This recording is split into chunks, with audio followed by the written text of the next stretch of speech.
You are looking at Julian's pronunciation guide, where we look at how to pronounce better some of the most mispronounced words in the world, like this other curious word. But how do you say what you're looking for today?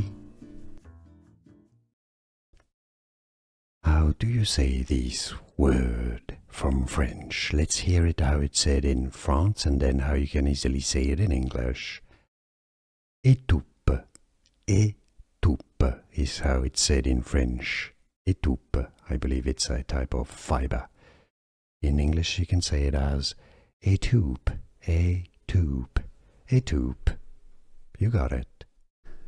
Here are more videos on how to pronounce more confusing words and names too many mispronounced. Like this video if you found it useful. I appreciate your support. I'll see you soon and thanks for watching.